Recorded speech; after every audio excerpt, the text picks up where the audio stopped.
Hey guys! So today I'm going to be pulling up my Gladiolus bulbs that I planted this past spring. They have bloomed and died, and so now I want to replace them with something else in that pot. And so I've decided to put my Plumeria plants in these pots. So let me show you.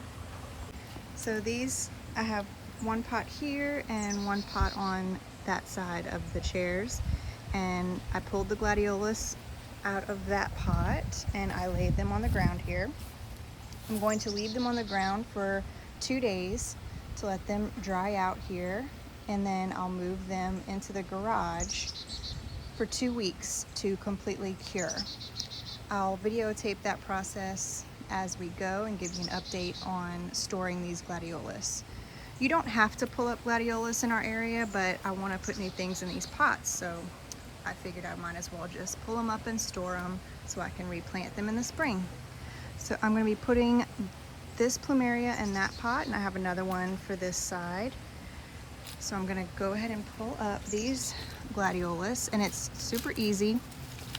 You just grab them at the base if you have loose soil. If you're doing this in the ground, you probably need to use a spade. But if you have them in a pot with loose soil, you just pull them up, shake off the excess dirt, and move on. So after you cure them, you can see that they're called corms, the old corm that's on the bottom with the roots coming out of it will shrivel up even more once it's dried out, and I'll be able to pop the old one right off. And these little babies are called cormlets, and I can also save those, and in a couple of years they will be full-grown bulbs or corms as well. So I'll walk y'all through the process as I go. Isn't that so neat? All right, so I'm just gonna pull all of these up. Ugh. The Gladiolus did awesome in this pot this year.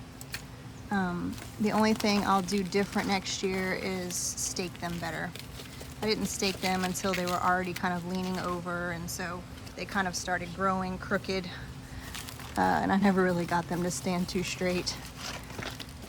But their blooms were just gorgeous. I'll pop a picture up so y'all can see those beautiful flowers. Now, sometimes you pull and the tops come off, because this one was really dried out and dead. No worries. You can still just pop it out.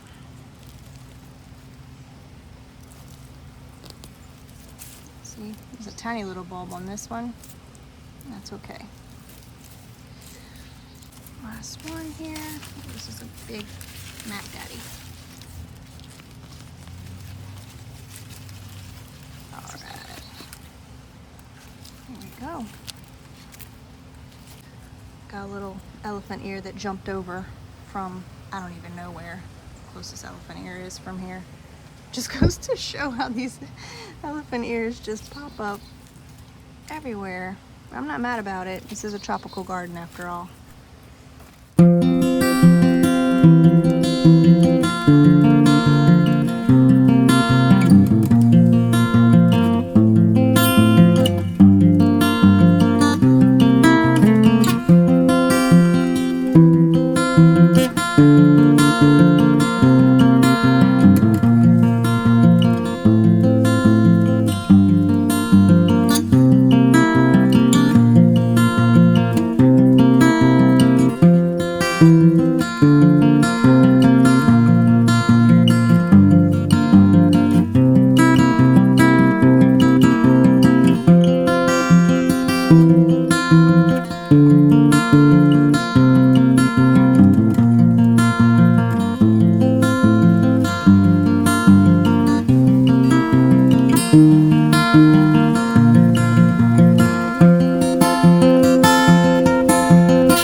Taller, of course, but I put that one on that side since those elephant ears are its competition, so it can soar high above those and look nice and pretty once it blooms, which it's getting close. This one is a little bit bit shorter, but it's still beautiful. These are all of my rose mallow hibiscus. I have 12 or 14 in here. They've already bloomed their first crop, but they keep going. Look how big that is. Bigger than like twice as big as my hand. It's amazing. I have several different colors in here. This one was the darker pink. And then I have these that are just beautiful. So lots of those in there, and different kinds of colocasia in there. Copper leaf plant, variegated hibiscus, a smaller bird of paradise is blooming back there. I have a larger one behind the chair that it has not bloomed yet, but that one's going to be a white bird of paradise. Palms. Different color elephant ears. This is a light variegated copper plant.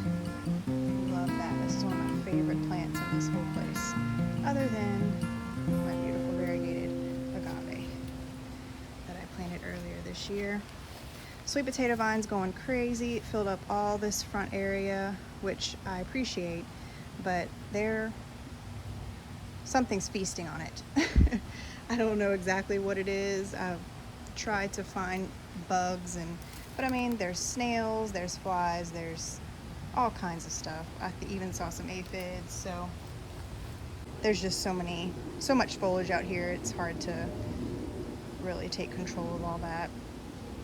I have some purslane that is beautiful. Sweet potato vine does come back year to year here in Houston, and I've already been trimming it back. Some ginger back there, purple queen. This whole area has just amazed me and how beautiful it is flushed out. Some ferns, and so nice.